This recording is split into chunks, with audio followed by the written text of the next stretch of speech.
పతిపాట ముందు దరిద్రంగా తుమ్మపోతే నీ నోటికి మాట్లాడతాయా? ఇదిగో నా తుమ్ముని తిట్టబాకండి.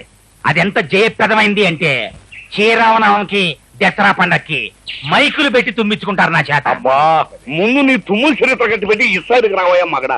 ఆ జైలర్ గోపిగానే ఏ అమావాస్య నాడో లేపెత్తే ఇప్పుడు ఈ గోడ ఉండకపోను కదా. గోపి అంటే గుర్తుకొచ్చింది. ఇదిగో కాపుగారు, నేను చెప్పేది కాస్త వినండి. వినవయ్యా. జైలర్ గోపికి ఖైదీ గండ్రగొడ్డలకి చాలా దగ్గర పోలికలున్నాయి. మరి ఇంతకాలం ఆ సంగతి చెప్పేవయ్య జగన్నాథం. పీనుగులు బుతాను ఎత్తుకుని ముట్టోళ్ళగా ఓట్లు అడుక్కునేటట్టు మాత్రం చేశావు. ఇందులో నా తప్పే ఉంది దామోదరం గారు. మనం ఊహించిన విధంగా మన ప్లాన్లని ఆ గోపి తారుమారు చేసేసాడు. చర్లబాయ తోపతింటూ జరిగిపోయిందేదో జరిగిపోయింది. ముందు వాళ్ళిద్దరికి కనెక్షన్ ఏమైనా ఉందేమో కనిపెట్టించాయి. దాంతో ఆ గోపిగారిని ఉద్యోగం నుంచి పీకిచ్చేద్దాం. ఆ తర్వాత ఆ గండ్రగడ్డలు కాడి సంగతి చూద్దాం. ఓ పని అయిపోద్ది.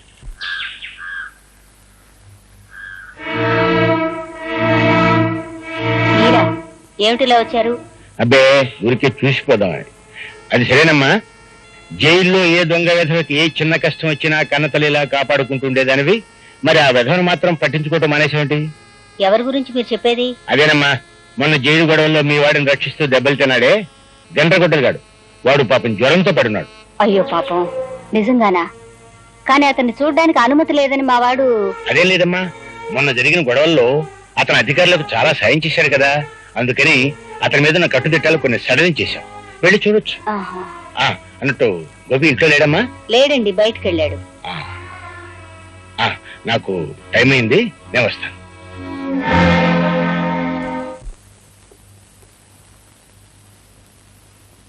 బాబు, నువ్వే కదూ గండ్రగొడ్డలివి? అవును. ఎవరు నువ్వు? నువ్వు ప్రాణాలు కాపాడిన గోపి తల్లిని బాబు. ఉరి ఖాయమైతే నా ప్రాణాలు తీయవలసిన ఆఫీసర్ గోపికి తల్లిరా? ఎందుకొచ్చావు? నీకు జ్వరం వచ్చిందని తెలిసింది. నాకు చేతనైన సాయం చేద్దామని వచ్చాను. పీకలు కోసి ప్రాణాలు తీసే ఈ రాక్షసుడికి నీ సాయం, నీ ఉపకారం అనవసరం. నేనిప్పుడెవ్వరినీ చూడదలుచుకోలేదు. వెళ్ళిపో. అదేమిటి బాబు, ప్రేమగా మమతగా నేను మాట్లాడడం కూడా నీకు ఇష్టం లేదన్నట్టు అలా అంటున్నావు? శాశ్వతంగా పోయే మనిషి బంధాలు తెంచుకోవాలే తప్ప పెంచుకోకూడదు.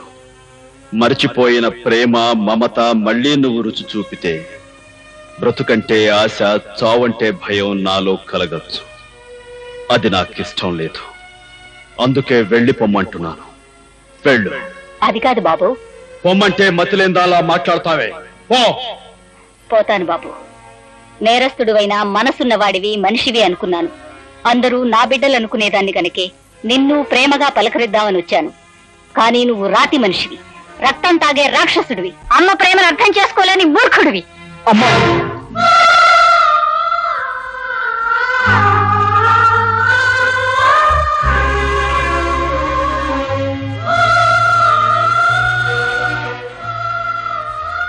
అంత మాట అనకమ్మా. బాబు, నువ్వు? నేనమ్మా, నీ రాముని. బాబు, రాము, నువ్వు నా బిడ్డవే. ఒరే రాము, నేరస్తుల్లా ఉరి శిక్ష పడి ఈ జైల్లోకి ఎలా వచ్చావురా? ఈ పరిస్థితుల్లో నిన్ను చూడాల్సి వచ్చిందా? అసలేం జరిగిందయ్యా? ఇన్నాళ్ళు ఎక్కడున్నావురా రాము? ఎక్కడున్నావురా? చెప్తానమ్మా, చెప్తాను. దామోదరరావు గారికి ఏమైనా ఓటు ఆంబోతు గుర్తుకి ఏమైనా ఓటు ఆంబోతు గుర్తుకి ఏమైనా ఓటు దామోదరరావు గారికి ఏమైనా ఓటు.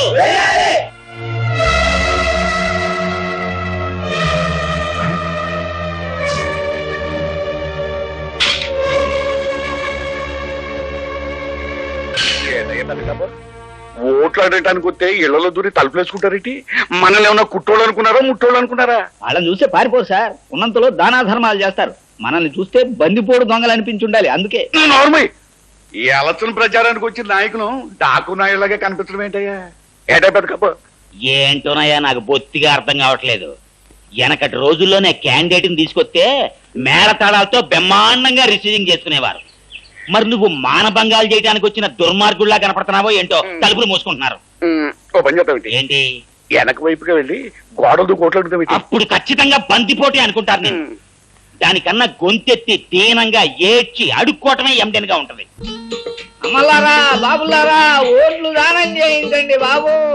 పాపం పదవి లేక మా దామోదరం బాబు నకనకలాడిపోతున్నాడు. మీ ఇంట్లో ఓట్లన్నీ మాకే ధర్మం చేయండి బాబు. అడుక్కుంటాం అంటే మరీ అలా ముట్టోళ్ళకి అడుక్కుంటాం కదయ్యా, నువ్వు ఆపు. పెద్దలారా, మీ పవిత్రమైన ఓటు నాకే అనగా ఈ ఆంబోటుగా వేసి నన్ను గెలిపించవలసిందిగా మిమ్మల్ని అందరినీ. ఎందుకు గెలిపించాలి? నాయకుడుగా ఈ పేద ప్రజలకు నువ్వు ఏం చేశావని నిన్ను గెలిపించాలి. వాళ్ళ కష్టాలు గమనించావా? వాళ్ళ కన్నీళ్లు తుడిచావా? వాళ్ళ బాధలు అర్థం చేసుకున్నావా? ఏం చేశావు వాళ్ళకి? పెద్దలారా, నేను ప్రజాసేవకుణ్ణి, అంటే మీ పనోణ్ణి. మీకు సాయం చేసే నాకు ఓటేయాలి, నన్ను గెలిపించాలి. అంచేత మీరు అందరూ లోపల రండి, ఇళ్లలోంచి బయటికి రండి. నువ్వు పిలిస్తే వాళ్ళు రారు దామోదర్రావు. నువ్వు పిలిస్తే వస్తారా? వస్తారు. ఈ పల్లెలో మొదలైన ఈ పిలుపు దేశమంతా విస్తరిస్తుంది. పల్లె పల్లెలోనూ వినిపిస్తుంది. ప్రతి ఇంటి తలుపు తడుతుంది. ఆ పిలుపు కొండ లోయల్లో ధ్వనిస్తుంది, గుండె లోతుల్లో ప్రతిధ్వనిస్తుంది. పిల్ల పాప ఆడ మగ చిన్న పెద్ద అందరినీ ఆ పిలుపు వెనుతట్టి లేపుతుంది. ధైర్యం చెప్పి కదిలిస్తుంది, దారి చూపి నడిపిస్తుంది. మరో ప్రపంచానికి పదండి అంటూ ముందుకు తీసుకెళ్తుంది.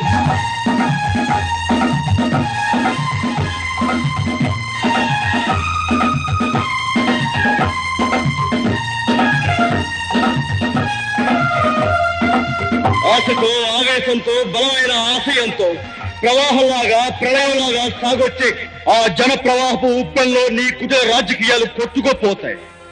ఆ పిలుపు ప్రపంచంలో నువ్వు గడ్డిపోసలా ఎగిరిపోతావు. పెద్దలారా, మీరంతా నా వాళ్ళు. అటువైపుకి వెళ్ళకండి. అతనే ఆడి పేరు గొండ్రగొడ్డలి. అలవాటు ప్రకారం చెట్లు నరికినట్టు నరికేస్తాడు. అంచేత మీరందరూ నా వైపుకి వచ్చేయండి, రండి. నీలాంటి వాళ్ళకే ఇది గండ్రగొడ్డలి దామోదర్రావు. వాళ్ళ కష్టాలు తీరేక ఈ గొడ్డలే వాళ్ళ పొలాలకు నాగలవుతుంది. నీ బలం బలగం చూపించి ఈ ప్రజల్ని భయపెట్టి ఓట్లు వేయించుకోవాలనుకుంటే ఈ గొడ్డలే నీ గుండెల్లో కొనుపు అవుతుంది. జాగ్రత్త. ఇదిగా అసలు ఓటర్లు ఇలా తెలివి మీరిపోవటానికి ఆ గండ్రగొడ్లగాడే కారణం. తనేదో ఈ కలియుగాని కలికి అవతారం అనుకుని అన్యాయం అధర్మం అంటూ పెద్ద పెద్ద కోతలకు వస్తున్నాడు. మంచి ఐడియా ఇస్తాను, దగ్గర రండి.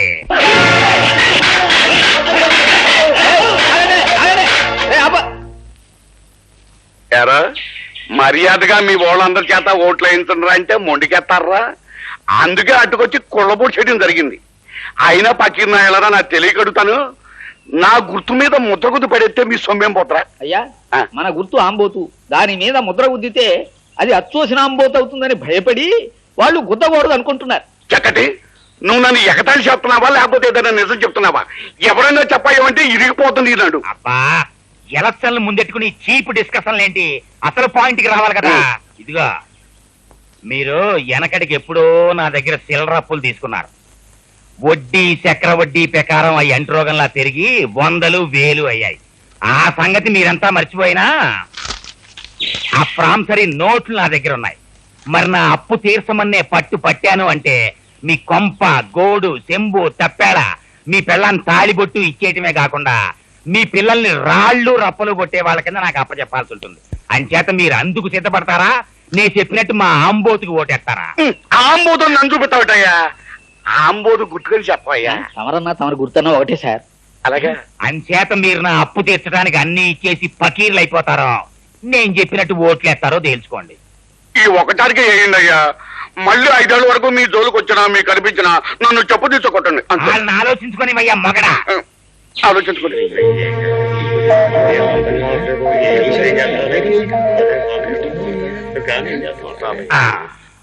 మీకు ఓటేస్తే మాకేం ఉపకారం జరుగుతుందో తెలియదు కానీ ఏగిపోతే ఎంత అపకారం జరుగుతుందో మీ వల్ల మాకు బాగా తెలుసు. మీరు చెప్పినట్టుగానే మేము మా వాళ్ళంతా మీకే ఓటేస్తాం బాబు, మీకే ఓటేస్తాం. అది ఎండన్ గా ఉంది నీ మాట.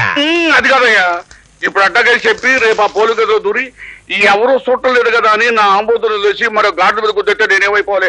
నేను ఒప్పుకున్నాయా. అందుకే అక్కడ దేవుడు ఉన్నాడు. మీరంతా మా అంబోతుకే ఓటేస్తామని ఆ దేవుడి మీద ప్రమాణకం చేసి మరీ చెప్పాలి. పదండి. ఇదిగో, మీరంతా ఈ ఆంజనేయుడి పాదాల మీద ప్రమాణకం చేసి మా అంబోతుకే ఓటేస్తామని చెప్పాలి. కానివ్వండి.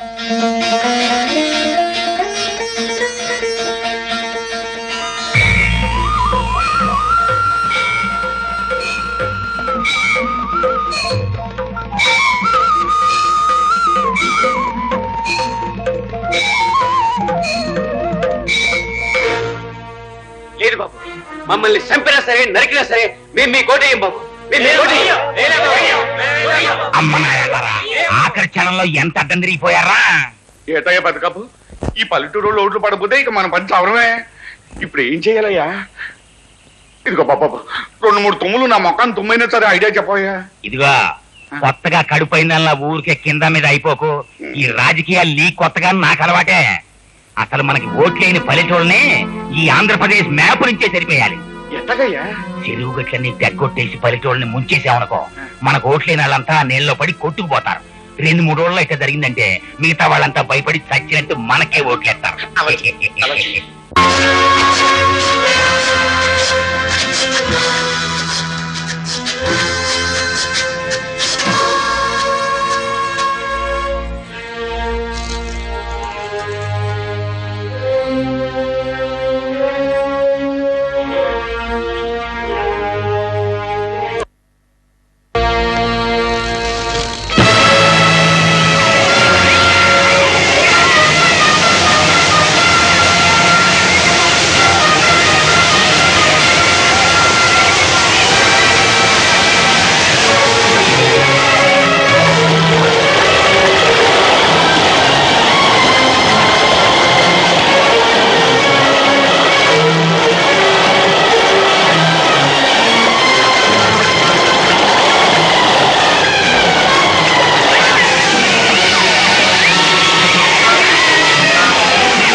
మానవత్వం మర్చిపోయిన మనుషులకు మాటలు లాభం లేదు, తూటాలు తప్ప అనుకున్నాను. అధికారం చేజిక్కించుకున్న అన్యాయాల్ని అరికట్టడానికి అహింస పనికిరాదు, ఆయుధం తప్ప అనుకున్నాను. అభాగ్యులైన అనేక మంది పేదల కోసం నేను నమ్మిన సిద్ధాంతంతో ముందుకు వెళుతున్న నన్ను నేరస్తుడని ముద్ర వేసి ఇక్కడ బంధించారమ్మా. బాబు, ప్రతి మనిషి గుండె ఒక గుడైతే నువ్వు కొన్ని కోట్ల గుళ్లల్లో కొలువుండే దేవుడు అయ్యావన్నమాట. ఎంతో మంది తల్లులు చెల్లెళ్ళు నిన్ను చూడడానికి వస్తున్నా నీకు దగ్గరగా ఉండే ఇంతకాలం నిన్ను చూడలేని దౌర్భాగ్యరాలనయ్యానురా నేను. అలా అనకమ్మా, కావాలనే నీకు కనిపించకూడదనుకున్నాను. అంటే అంటే నేను ఇక్కడే ఉన్నట్టు నీకు తెలుసా బాబు? తెలుసమ్మా, తమ్ముని చూసిన మరుక్షణంలోనే వాడిని గుర్తించాను. నువ్వు వాడి దగ్గరే ఉంటావని ఊహించాను. మరి అమ్మని చూడాలని, అమ్మా అని పిలవాలని అనిపించలేదా బాబు? అనిపించింది. తమ్ముడికి నిజం ఎక్కడ తెలుస్తుందోనని గుండె రాయి చేసుకున్నాను. బాబు, అవునమ్మా, ముళ్ళు రాళ్ళు ఉన్న దారిలో నడిచి నడిచి ఎదురు దెబ్బలెన్నో తిని నువ్వు నేను మనసును మొండిగా మార్చుకున్నావమ్మా. కానీ చల్లటి అమ్మ నీడలో అమాయకుడిగా పెరిగినవాడు తమ్ముడు. వృత్తిని దైవంగా, కర్తవ్యాన్ని జీవంగా భావించే మనిషమ్మా వాడు. అలాంటి వాడికి తను తన సొంత అన్ననే వృత్తియాల్సి వచ్చిన రోజున అది విని తట్టుకోలేడమ్మా. ఈ నిజం వాడికి చెప్పనని నాకు మాటియమ్మా.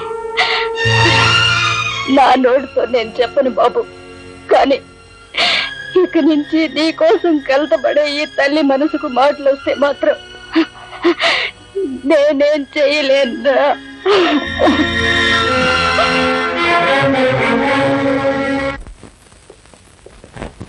అమ్మా, గంటగూడెం చూడటానికి ఈవేళ నువ్వు జైలుకి వచ్చావంట? అవును బాబు, ఈ ఇంటి దీపాన్ని ఆరిపోకుండా కాపాడిన మనిషిని చూడాలనిపించింది. నేను చెప్పాను కదమ్మా, అతనికి నాకు పోలిక ఉన్నాయని. అన్నట్టు ఆ మనిషిని చూసాక నీకేమనిపించింది? దేవుడు గర్భగుడిలో బంధించబడ్డాడనిపించింది. అదేంటమ్మా? అదేరా, నీ ప్రాణం కాపాడిన వాడు అంటే నాకు దైవంతో సమానమేగా బాబు. అతని ఆఖరి కోరిక ఏదైనా ఉందేమో తెలుసుకుని తీర్చరాదు? ఉరి తీసే ముందు ఎలాగో అడిగి తీరుస్తారమ్మా. అది చట్టం ఆనవాయితీగా చేసేది. నేను చెప్పేది అతని రుణాన్ని నువ్వు తీర్చుకోవాలనిరా. సరేనమ్మా, రేపే వెళ్ళి అడిగి చూస్తాను. కంట్రకొట్లి, నీకేదో తీరాల్సిన కోరుకుందట. నువ్వు తీరుస్తావా? నా ప్రాణం కాపాడి నాకెంతో సహాయం చేసిన వాడివి. నేను ఎలాగూ నీ ప్రాణాలు కాపాడలేను, కనీసం నీ కోరికైనా తీరుద్దాం అనుకుంటున్నాను. ఏమిటో చెప్పు. ఇక్కడికి పడమట్న 100 మైళ్ళ దూరంలో కొత్తపల్లి అనే చిన్న ఊరుంది. అక్కడ అమ్మవారి గుడి వీధిలో రంగన్న, లక్ష్మి అనే దంపతులున్నారు. అప్పులు ఇచ్చే ఒక పెద్ద భూస్వామికి వాళ్ళు బాకీ పడ్డారని నిర్దాక్షిణ్యంగా ఆ పేద దంపతులకున్న ఒక్కగానొక్క బిడ్డని బానిసగా తీసుకుపోయాడా భూస్వామి. నువ్వు వెళ్ళి వాళ్ళు రాసిచ్చిన ఆ నోటు బూడిద చేసి ఆ బిడ్డను తీసుకొచ్చి ఆ తల్లిదండ్రులకు అప్పచెప్పాలి. అదంత పని వెంటనే చేస్తాను. వస్తాను. కానీ ఒక్క షరతు. ఏమిటది? ఆ పని చేయటానికి నువ్వు డబ్బు ఉపయోగించకూడదు, నీ అధికారం ఉపయోగించకూడదు, ఆయుధం ఉపయోగించకూడదు. చెయ్యగలవా? తప్పకుండా చేస్తాను. నాకు ఉరిశిక్ష పడేలోగా నువ్వు ఆ పని చేయాలి. అది విన్న తర్వాతే నేను కన్ను ముయ్యాలి. అంటే వారం రోజుల్లోగా దాన్ని నువ్వు సాధించుకురావాలి. తప్పకుండా నీ కోరిక తీరుస్తాను. వస్తాను. వెళ్ళు తమ్ముడు, వెళ్ళు. జనారణ్యంలో జంతువుల గురించి కొంతైనా నువ్వు తెలుసుకుంటావు.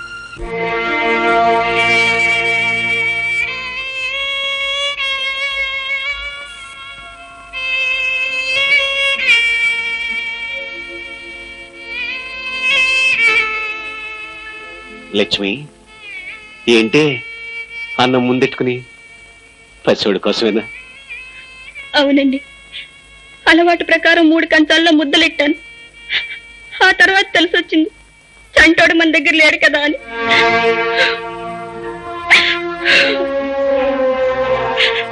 అమ్మా లక్ష్మి. అన్నా అన్నా,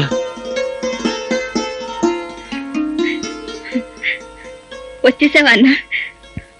పల్లెలో ప్రతి మనిషి ప్రతిరోజు నిన్నే తలుచుకుంటున్నారు.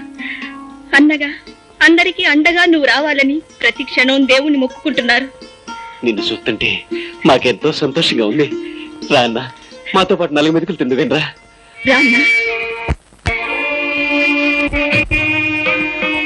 అలవాటు ప్రకారం 3 కంచాలు ఎట్టాను. 3వ వాడిగా కడుపును పెట్టిన వాడి దగ్గర లేకపోయినా నువ్వు వచ్చా. కూర్చో అన్నా, కూర్చో. విషయం అంతా నాకు తెలిసిందమ్మా. అంతా తెలిసిందా అన్నా? నేల తల్లి చల్లగా చూడకపోవటంతో కడుపు కూటి కోసం షావుకారు దగ్గర అప్పు చేశాం. అంతే, పంటలు వస్తున్నాయి, వెళుతున్నాయి. వడ్డీ తప్ప అసలు చెల్లు కావటం లేదు. దాంతో ఆ షావుకారు బలవంతాన బిడ్డను పశువు నీడ్చుకెళ్ళినట్టు ఈడ్చుకు వెళ్ళాడు. ఈ పేదవాడలో ప్రతి తల్లి బిడ్డని కనేది ఆ షావుకారికి బలి ఇవ్వటానికి అన్నా, బలి ఇవ్వటానికి. బాకీ డబ్బుల కోసం పసివాళ్ళని తీసుకెళ్లిపోతాడా? ఇంతమందిని తీసుకువెళ్ళి ఏం చేస్తున్నాడా నీచుడు?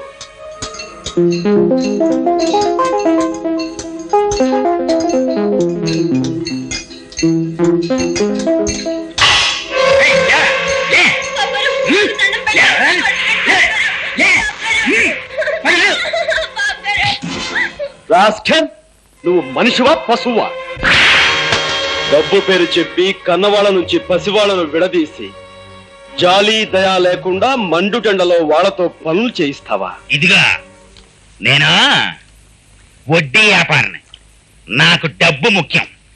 1000 రూపాయలు అప్పిస్తాను. పొలం నా పేరు తాకట్టు అవుద్ది. నెలకి 1000కి 100 రూపాయలు వడ్డీ. ఆ వడ్డీయే ఆ పిల్లోడికి నెల జీతం. మరి వాళ్ళు వడ్డీ కట్టక్కర లేకుండా నేను నెల జీతం ఇవ్వక్కర లేకుండా ఆ పిల్లోడి చేతే పనులు చేయించుకుంటుంటాను. ఇది నా పాయింట్. ప్రపంచంలో ఏ కోర్టుకి వెళ్ళినా తిరుగుండదు. ఎల్లి చూడు కావాలంటే. అడవి మనిషిలాగా ఆది మానవుళ్లాగా వీళ్ళని బానిసలు చేసి ఈ చిన్నారి చేతుల కష్టంతో సొమ్ము చేసుకుంటావా? వాళ్ళ తల్లుల కడుపు సోకం నేను నిలువునా కూల్చి పారేస్తుందిరా. ఇదిగా మునీశ్వరుల్లా ఊరికే చేపనార్థాలు పెట్టం కాదు. 5000 సొమ్ము నా మొఖాన కొట్టు. అప్పుల కాగితాలు చింపేసి దానికి సరిపడా పిల్లల్ని వదిలిపెట్టేస్తాను. ఆఫ్టర్ ఆల్ 5000 కదా నీకు కావాల్సింది. ఆ పని చెయ్యడానికి నువ్వు డబ్బు ఉపయోగించకూడదు.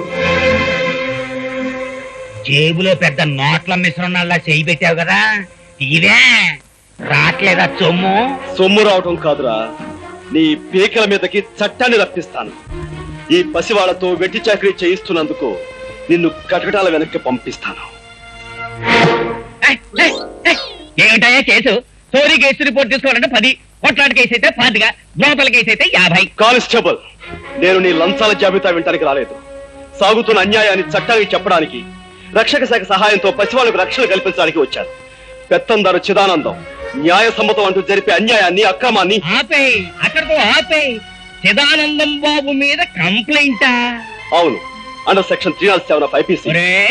నిద్రయోనం లేపి చట్టాల గురించి ఇంగ్లీష్ లో చెప్తున్నావు. ఎవడరా నువ్వు? నేనా? నీ అధికారం ఉపయోగించకూడదు. ఏట్రా మర్డర్ కేసులో ముద్దాయిలా చూస్తున్నావు? బొక్కలు నొక్కేమంటావా? కానిస్టేబుల్, నీకు కాకి బట్టలు కట్టబెట్టి అధికారం చేతిలో పెట్టింది ప్రజలను రక్షించడానికి తప్ప భక్షించడానికి కాదు. ఇప్పుడే ఈ విషయం ప్రభుత్వానికి తెలియజేస్తాను. 50 మంది పశువులని శిదానందం ఎండల్లో కొండల్లో ఏపుడు ముక్కల్లాగా ఏంచుకు తినేస్తున్నాడు అంటావు.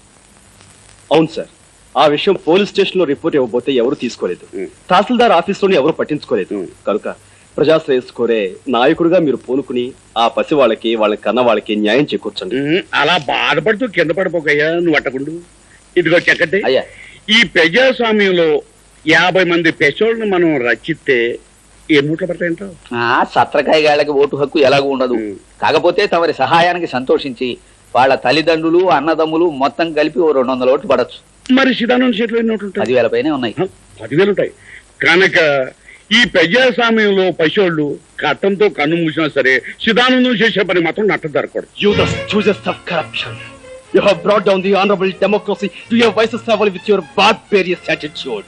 నాకు ఇంగ్లీష్ తెలియదు కదా, నేను ఇంగ్లీష్ లో తిట్టదు. ఇది తిట్టు కాదురా, కనీసం ఒక్క బొట్టైనా భారత మాత బాధమై బాష్పాన్ని తుడిచే యత్నం. నువ్వు తెలుగు చెప్పడం నాకు అర్థం కావట్లేదు. నీకు అర్థమయ్యే భాషలోనే. ఆయుధం ఉపయోగించకూడదు.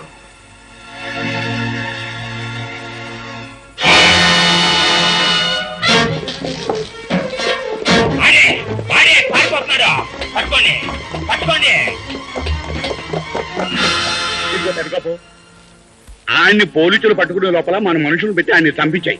పోలీసులు ఎన్కౌంటర్ లో చచ్చిపోయిందని రాంచేద్దాం. ఆ? నాతో ఫ్రెండ్షిప్ మొదలెట్టాక నీకు కూడా ఎండన విడియాలు వస్తున్నాయి.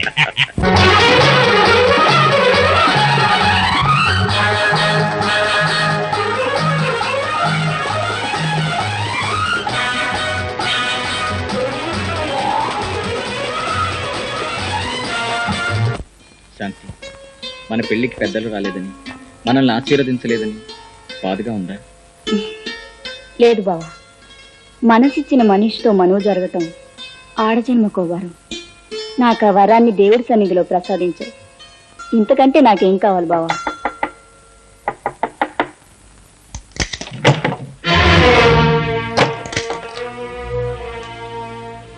అవునే, నువ్వు ఏంటనే, ఏం జరిగింది? అవన్నీ తర్వాత చెప్తాను. క్షమించండి, రాకుండా సమయంలో వచ్చాను. నేను ఇంటిగా బయటికి వెళ్ళిపోతాను. ఆగనయ్య, నిన్ను చూస్తుంటే ఏదో ప్రమాదంలో ఉన్నట్టున్నావు. అసలు ఏం జరిగింది? అదేనమ్మా, చిదానందం చేతిలో చిక్కుకున్న పసివాళ్ళని రక్షించడానికి వచ్చాను. కానీ వాళ్ళ మనుషులు, పోలీసులు నా ప్రాణం తీయడానికి నా వెంట పడ్డారు. నేనే గనక వాళ్ళ చేతిలో చనిపోతే ఆ పసి వాళ్ళకి ఏ దిక్కు ఉండదమ్మా. అందుకే వాళ్ళ నుంచి తప్పించుకోవాలని. మరేం పర్వాలేదు అన్నయ్య, నీకేం భయం లేదు. బావా, అన్నయ్యని ఎలా అయినా కాపాడుకోవాలి. నీ కోసం, నా కోసం కాదు, మనలాంటి వాళ్ళందరి కోసం అన్నయ్యని కాపాడుకోవాలి. అవునా? ఇదిగా, ఓ దొంగనాయాలుగాడు మా ఇంటి నుంచి తప్పించుకొచ్చాడు. మీ ఇంట్లో ఏమన్నా దూరాడా?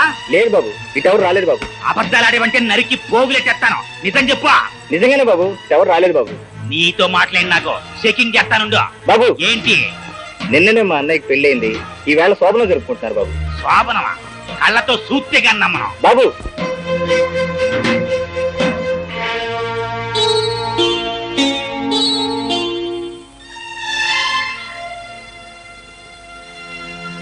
రే, అడికి లేడుగానే ఈ చుట్టుపక్కల ఎక్కడో దాక్కుని ఉంటాడు. మొత్తం ఎతకండి. కనపడగానే నరికి అవతల పాడేయండి. ఆడికి ఆశ్రయం ఇచ్చిన వాళ్ళు కూడా నరికి అవతల పాడేయండి. ఎవడర్థం వస్తాడో చూస్తాను.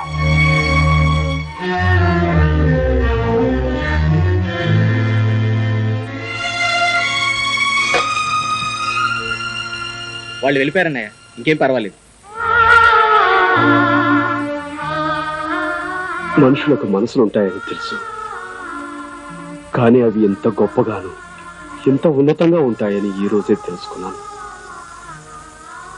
అమ్మా, చిన్నదానివి, నిన్ను చెల్లెనాలో, చేసిన ఈ గొప్ప పనికి తల్లనాలో నాకు తెలియటం లేదు. భర్తకి, బిడ్డకి తప్ప తన పక్కన మరెవ్వరికీ స్థానం ఇవ్వదు ఆడదే. అలాంటి పవిత్ర స్థానంలోకి నన్ను తీసుకుని కాపాడిన నువ్వు నిజంగా తల్లితో సమానం. ఏమిచ్చి మీరు రుణం తీర్చుకోవాలో నాకు తెలియటం లేదు. అదే మాట అన్నయ్య, నువ్వు మా కోసం, మా పల్లె కోసం చేసిన సాయం ముందు, త్యాగం ముందు నేను చేసింది ఏ పాటిదన్నయ్య? నువ్వు 10 కాలాల పాటు చల్లగా ఉండటమే మాకు కావాల్సింది. అమ్మా, పవిత్రంగా జరగాల్సిన మీ మొదటి రాత్రి నా కారణంగా పాడైంది. అందుకే నేను వెళ్ళి పూలు తీసుకొచ్చి మంగళప్రదంగా మీ మొదటి రాత్రికి అలంకారం జరుపుతాను. ఒక అన్నగా నన్ను తృప్తి పొందనివ్వండి.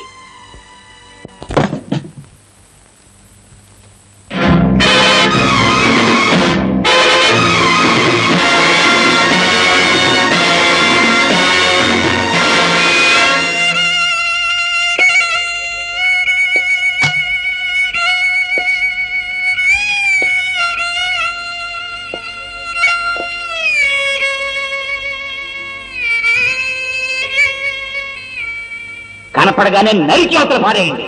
ఆడికి ఆశ్రయం ఇచ్చిన వాళ్ళు కూడా నరికి అవతల పాడేయండి. ఎవడర్థం వస్తాడో చూస్తాను.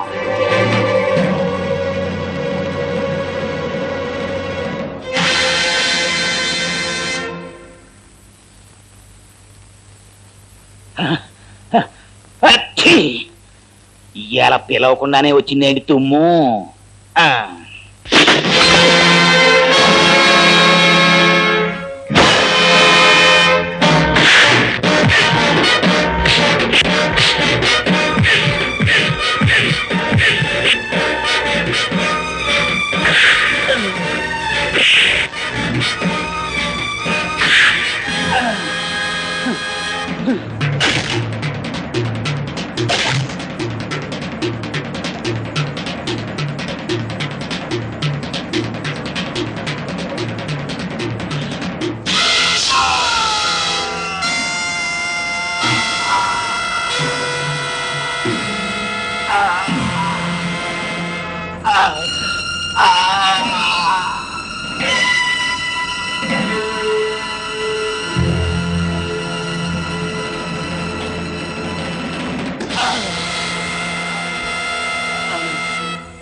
నేను వెళ్ళే పని సాధించి నీ కోరిక తీర్చాను.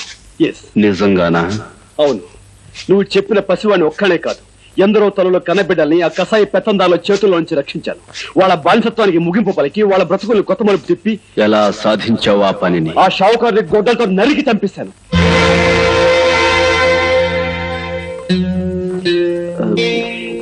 గొడ్డలతో నరికి అంటే ఆయుధం ఉపయోగించక తప్పలేదన్నమాట. నాకు మార్క్స్ సిద్ధాంతం తెలియదు, లెనిన్ ఎవరో తెలియదు. నాకు తెలిసిందల్లా మానవత్వం ఒక్కటే. ఆ పల్లె ప్రజలు చదువుకున్న వాళ్ళు కారు, నీలాగా డబ్బు అధికారం ఉన్నవాళ్ళు కారు. ప్రభుత్వం ఆ అమాయకుల గోడు వినదు, చట్టం వాళ్ళకి సాయం చెయ్యదు. ఈ వ్యవస్థలో వాళ్ళని రక్షించటం ఎలా? దీనికి పరిష్కార మార్గం డబ్బు, అధికారం, ఆయుధం కాకుండా మరేదైనా ఉందేమో కనుక్కుంటావనే ఈ 3 షరతులు పెట్టి నిన్ను పంపించాను. కానీ నువ్వు కూడా ఇదిగో కాపురం సంగతి తర్వాత ముందు ఈ వేషం సంగతి ఏమిటి? రండి. సుందర మదనారవింద కుందనాకృత అందగాడ విందులో నేవలపు కూర వేసినాను చూసుకోరా. కందిపప్పు పచ్చడిలోన కారం ఎక్కువ చిన్నదాన, ఎర్రబడ్డ కళ్ళలోన పొలపులెక్కడ వెర్రీదానా. శృంగారం అంతా రంగరించి వెంట పెడితే అమ్మా తల్లి, రేఖమ్మ తల్లి, నిన్ను చూస్తుంటే నాకేదో అనుమానంగా ఉంది. కొంపతీసి నీకేమైనా మతి భ్రమించిందేమో. నాకు తెలిసిన మంచి మెంటల్ డాక్టర్ ఉన్నాడు, కావాలంటే వెళ్దాం.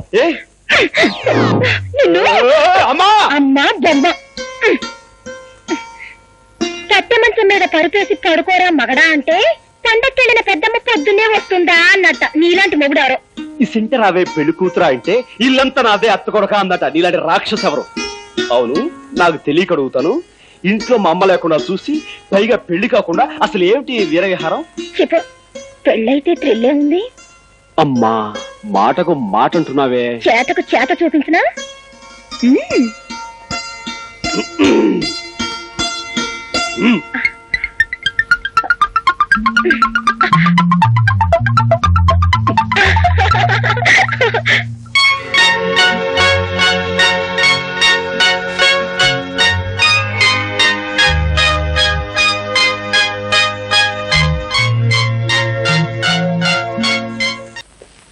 Good morning sir.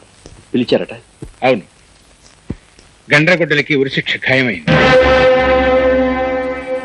ఎల్లుండి ఉదయం 9 గంటలకే ఉరి తీయాలి. అలాగే సార్.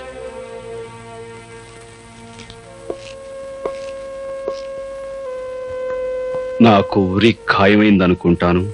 అవును, ఎల్లుండి ఉదయమే ఉరి శిక్ష అమలు జరుగుతుంది. I'm sorry.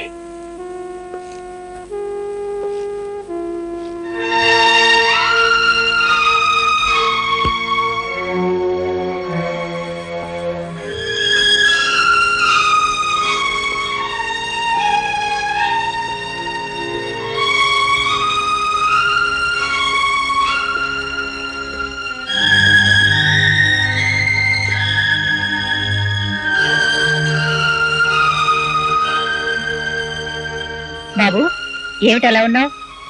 ఆయుధాన్ని అధికారం ఉరి తీయబోతోందమ్మా. బాబు, ఏమిటి నువ్వు అనేది? గండ్రగొడ్డల్ని ఎల్లుండి ఉరి తీయవలసిందిగా పైనుంచి ఆర్డర్స్ వచ్చాయి.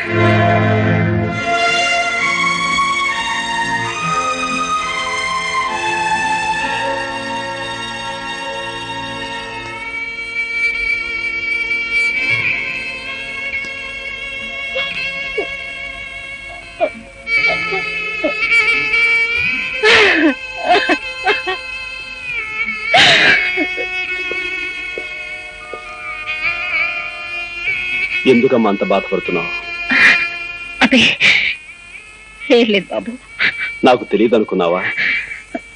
గండ్రగొడ్డలు నాకు అంతా చెప్పేశాడమ్మా. చెప్పొద్దని నా దగ్గర మాట తీసుకుని నువ్వు తన తమ్ముడు అని వాడే చెప్పేశాడా? అమ్మా, ఆ గండ్రగొడ్డలి నాకు అన్నయ్య. అంటే వాడు నీకేం చెప్పలేదా? లేదమ్మా, చెప్పలేదు. పోలీస్ ఆఫీసర్ గా బెదిరించో, భయపెట్టో, అబద్ధం చెప్పో, అవతల వాళ్ళ నోటి నుంచి రహస్యాలు చెప్పించి నిజాలు ఒప్పించి గర్వపడేవాడిని, ఆనందపడేవాడిని. కానీ ఇప్పుడు నీ నోటి నుంచి అతను నా అన్నాన్ని నిజాన్ని చెప్పించి తట్టుకోలేకపోతానమ్మా, తట్టుకోలేక. నా చేతుల మీదుగా రేపు ఉరికబడే మనిషి నా అన్నాన్ని తెలిసి నన్ను స్థితిలో ఉంచిన నా ఉద్యోగాన్ని, వృత్తిని మొదటిసారిగా ద్వేషిస్తున్నానమ్మా, ద్వేషిస్తున్నాను. మీ ఇద్దరికి ఉన్న బంధం తెలిస్తే తనని ఉరి తీయాల్సి నువ్వు ఇలా చిత్రహింస అనుభవిస్తావనే నీకు ఈ సంగతి చెప్పొద్దన్నాడు వాడు. ఒకే తల్లికి పుట్టమేవిద్దాం, ఒకే నాణానికి ఉన్న బొమ్మ బొరుసుల్లాగా చేరువుగా ఉన్న చెరుకు వైపు ఉండిపోయావన్నమాట. అమ్మా, అన్నయ్య మన నుంచి ఎందుకు దూరం అయిపోయాడు? ఎలా మరో దారిలోకి వెళ్ళిపోయాడు?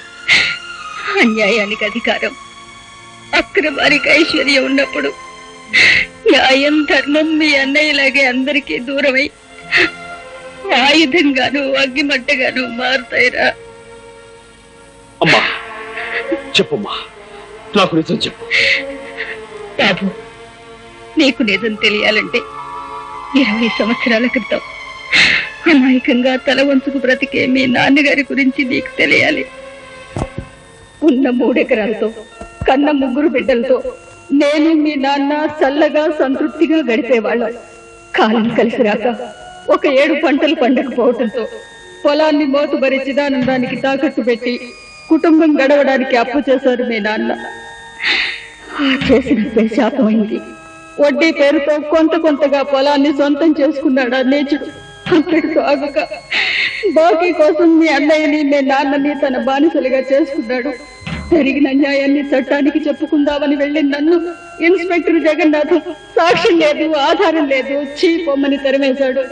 బలి పశువుల్లా మన బ్రతుకులు సాగుతుండగా ఆ చిదానందం తమ్ముడు నీచంగా, దుర్మార్గంగా ఒకనాడు నన్ను పట్టుకున్నాడు. అడ్డుపడిన మీ నాన్నని అది కూడా మాకు వడ్డీ కింద లెక్కేరా అని తోసేశాడు. పక్కనే ఉన్న ఇనుప నాగల మీద పడి మీ నాన్న ప్రాణం వదిలారు. నా మీద జరిగే అత్యాచారాన్ని తట్టుకోలేని మీ అన్న రాము గుణపంతో వాడిని పొడిచి చంపాడు. తనంతున్న చిదానందం మనుషుల నుంచి తప్పించుకోవటానికి చంటిదాన్ని తీసుకుని వాడు, నిన్ను తీసుకుని నేను వేరే దారుల్లో పారిపోయాం. అమ్మా, అన్నయ్య తనతో తీసుకుపోయిన చెల్లాయి ఉంది బాబు. వాడి ఆఖరి కోరిక నువ్వు పల్లెకి వెళ్ళి ఏ కన్న తల్లికి కడుపు శోకం పోగొట్టి బిడ్డని కాపాడావో ఆ తల్లే నీ చెల్లెల్రా. అంటే అంటే లక్ష్మీ చెల్లాయ?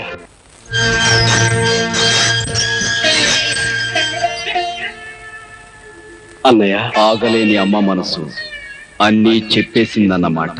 ఆఖరి నిమిషంలో అన్నీ తెలిసాయి అన్నయ్య. నువ్వు నన్ను పంపించింది మన చెల్లెల దగ్గరికే నాకెందుకు చెప్పలేదు? ఏ చెల్లిరా? ఆ పల్లెలో అందరూ నాకు చెల్లెళ్లే. అన్నయ్య, అవునరా, నేను నిన్ను పంపింది లక్ష్మి మన చెల్లని కాదు. ఆరిపోయే ముందు ఈ దీపం కనీసం ఒక ఇంట్లోనైనా చివరిసారిగా వెలుగునిస్తుందని, ఒక కుటుంబానికైనా సాయం చేస్తుందని. నీ నానే స్వార్థం నుంచి మనిషి ఎదిగి అంతా మనవాళ్ళు. Gopi, you know, this bloody police officer is going to hang you in the early hours of tomorrow. వేల లక్ష్ముల అన్నయ్యను నేనే ఉరుకమ్ము ఎక్కించాలట. నా చేతులతో నేనే స్వయంగా ఉరి తీయాలట. కర్తవ్యం ముందు బాంధవ్యం చిన్నదిరా తమ్ముడు. నా బాధ ఒక అన్నయ్య కోసం కాదు. మరెందుకు?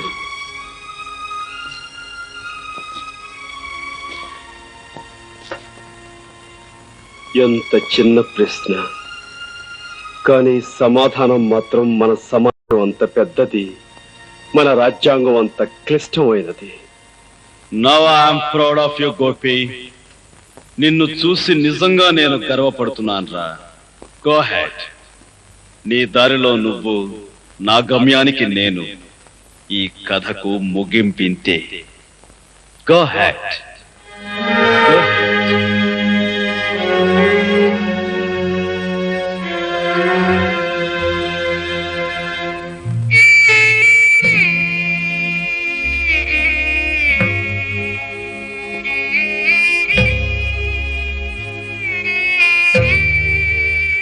పేగు తెంచుకు పుట్టినవాడు అన్నీ తెంచుకు వెళ్ళిపోతున్నందుకే తల్లి బాధపడటం లేదు. కానీ ఒకప్పుడు నా ఇంటికి కంటికి దీపమైన వాడు ఇప్పుడు 1000 బ్రతుకుల్లో దీపాలు వెలిగించి వెళ్ళిపోతున్నందుకు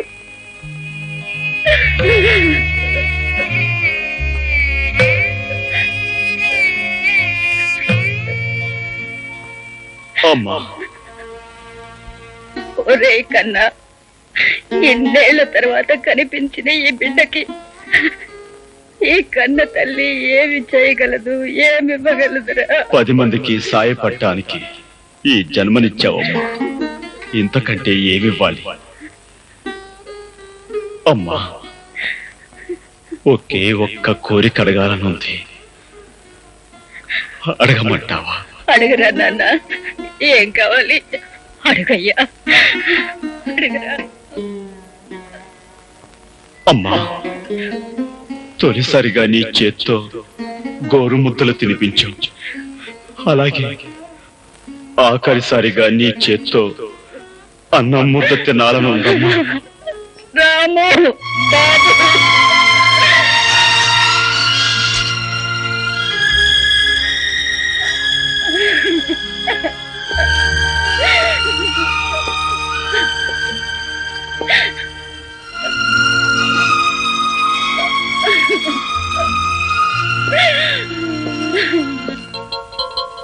ఆకాశవాణి ఇంకా కొద్దిసేపట్లో ఎన్నికల ఫలితాల ప్రత్యేక ప్రసారం వింటారు.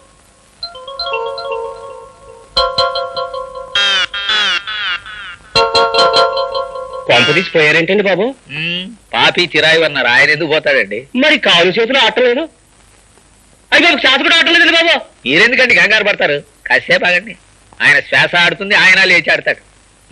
ఇప్పటి వరకు జరిగిన ఓట్ల లెక్కింపులో కత్తి గుర్తు అభ్యర్థి శ్రీ దామోదరం గారు సుత్తి గుర్తు అభ్యర్థి రాజారావు గారి కంటే 800 ఓట్ల లీడింగ్ లో ఉన్నారు. అయ్యా, ఎలాగూ లీడింగ్ తమరే గనక కొయ్యి పారిపోనక్కర్లేదు. కాకో పాలో డికాషనో ఏదో ఒకటి తీసుకుని నిమ్మకాయ రసం పుచ్చుకుంటాను చక్కటి. ప్రస్తుతం లెక్కింపు జరిగిన ఓట్లలో శ్రీ రాజారావు గారి కంటే శ్రీ దామోదరం గారు 300 ఓట్లు వెనుకబడి ఉన్నారు. ప్రస్తుత ఓట్ల లెక్కింపులో శ్రీ రాజారావు గారి కంటే శ్రీ దామోదరం గారు 1000 ఓట్ల లీడింగ్ లో ఉన్నారు. నేను 1000 ఓట్ల లీడింగ్ లో ఉన్నానా? లీడింగ్ లో ఉన్నా లేకపోయినా తమరు బతుకున్నారు, అదే 10,000. కడపట అందిన వార్త ప్రకారం శ్రీ దామోదరం గారు 3000 ఓట్ల మెజారిటీతో రాజారావు గారి మీద విజయం సాధించారు.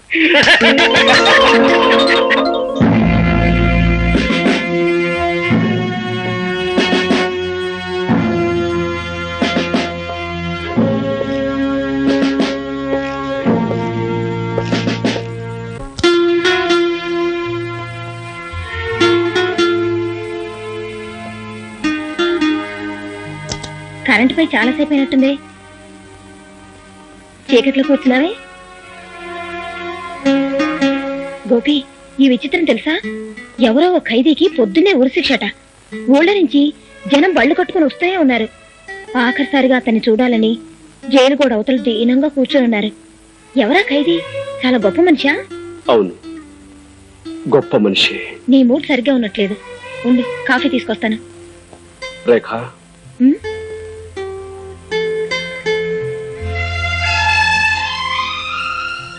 రేఖ, చట్టం గొప్పదా, న్యాయం గొప్పదా?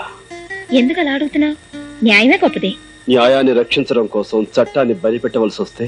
అంతవరకు వస్తే ప్రాణాల్ని బలిపెట్టైనా న్యాయాన్ని రక్షించుకోవాల్సింది.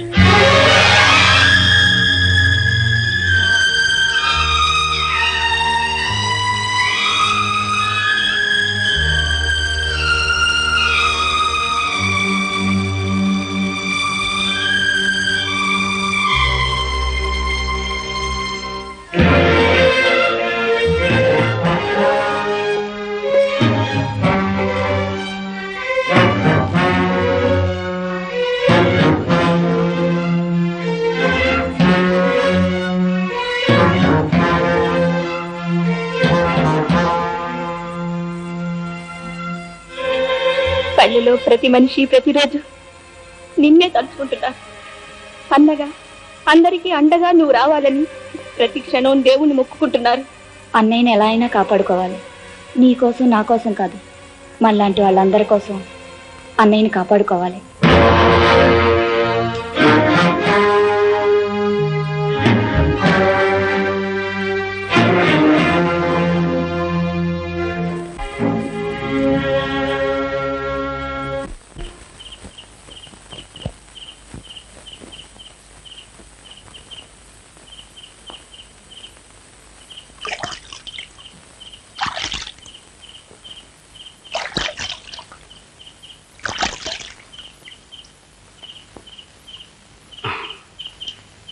తీసుకువెళ్ళడానికి వచ్చావా తమ్ముడు?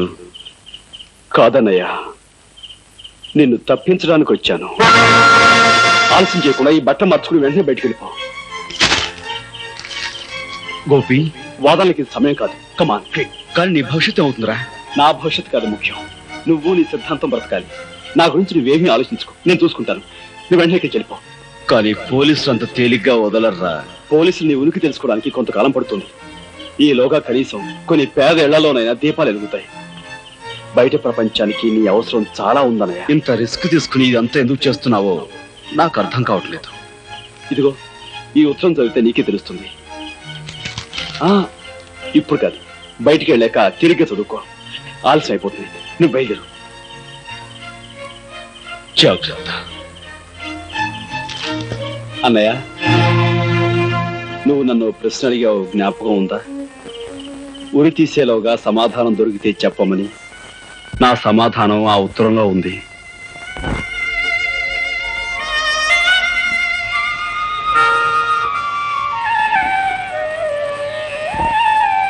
జాతస్య హి ధ్రువో మృత్యుః ధ్రువం జన్మమృతస్య చ తస్మాద పరిహార్యేర్థే నత్వం శోచితుమర్హసి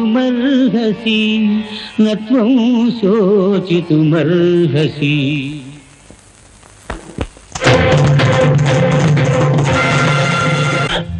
చక్కటి తర్వాత మన ప్రోగ్రాం ఏంటి?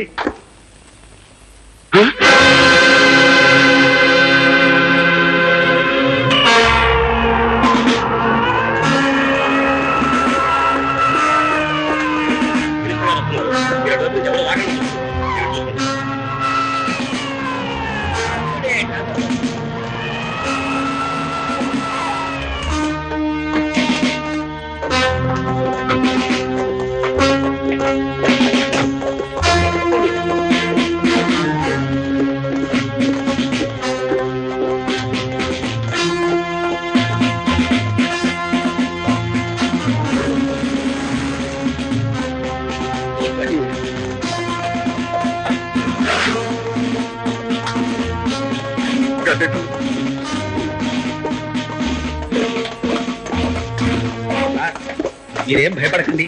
ఏమైనా సరే పోలీసు వేషంలో వస్తే తప్ప అనుకుంటలేదు.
Is it? My God. వాడిని ఎలాగైనా సరే పట్టుకుని చంపండి. పావు గంటలోగా వాడు చచ్చాడన్న వార్త నాకు తెలియాలి. ఈలోగా ఇక్కడ రెండో వాడి విషయం నేను చూసుకుంటాను. ఎస్.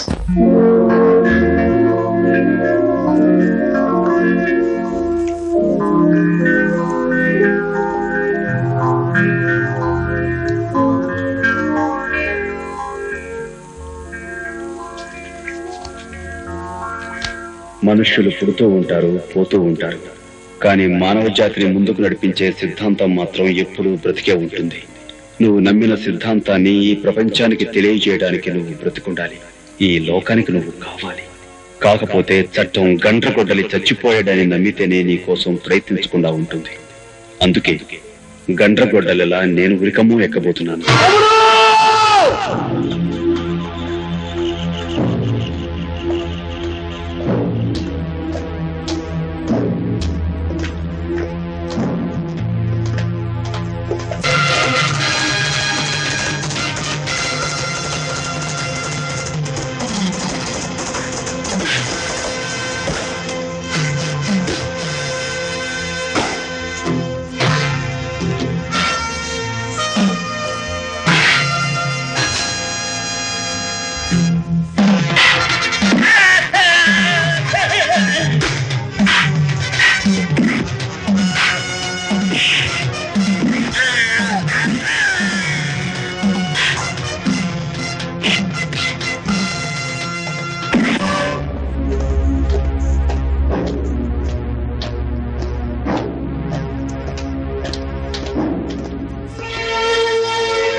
నా కోరిక తీర్చడానికి వచ్చావా అమ్మా? అవును బాబు, ఎంతో కాలంగా నువ్వు అడుగుతున్న కోరికను ఈ రోజు తీరుద్దామని వచ్చాను.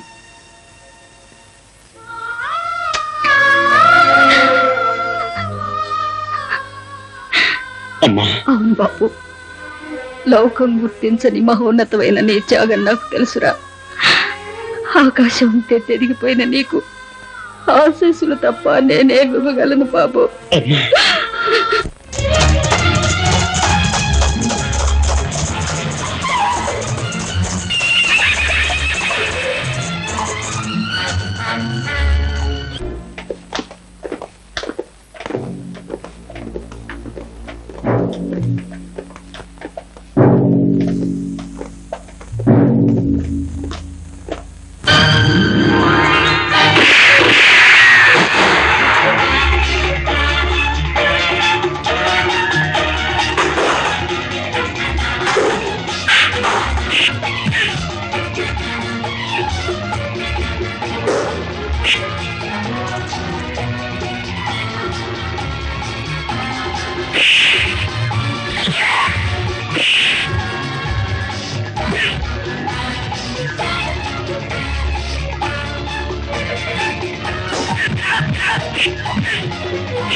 తోడబుట్టిన వాడిని రక్షించుకోవడానికి చాలా పెద్ద త్యాగం చేస్తున్నావు గోపి. కాకపోతే నువ్వు చేస్తున్న ఈ త్యాగం వృధా. ఎందుకంటే నువ్వు రక్షించి బయటికి పంపించిన నీ అన్న మేము ఏర్పాటు చేసిన రౌడీల చేతుల్లో ఈ పాటికి చచ్చుంటాడు. నువ్వు ఇప్పుడు ఇక్కడ చట్టం చేతిలో చావబోతున్నావు.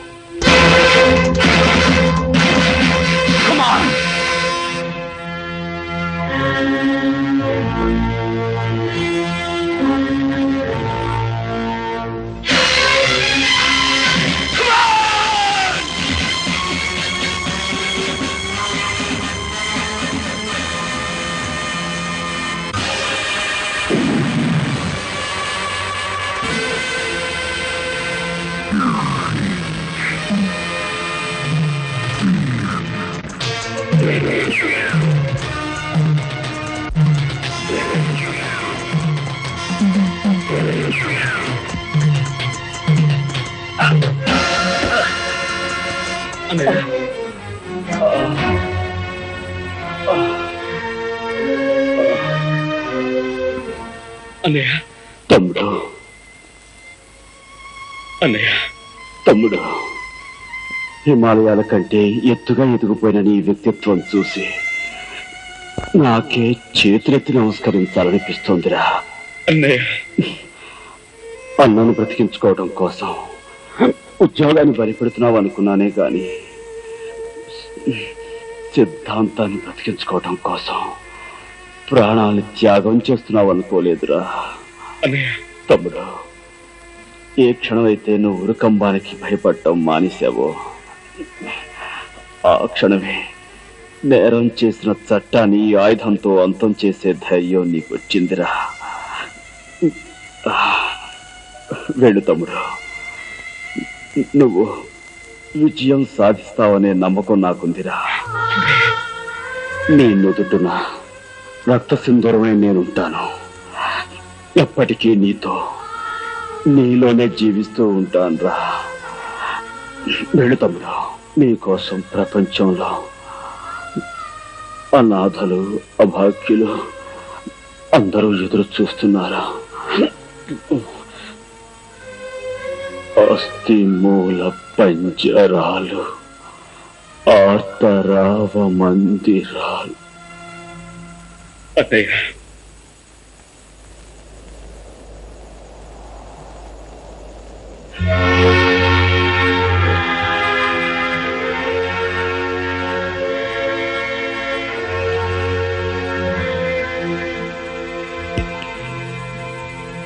జరిగింది దుష్ట శిక్షణ అయినా, గోపి చేసింది న్యాయమైన, చట్టాన్ని తన చేతిలోకి తీసుకోవడం నేరమే కనుక గోపి శిక్ష అనుభవించక తప్పదు.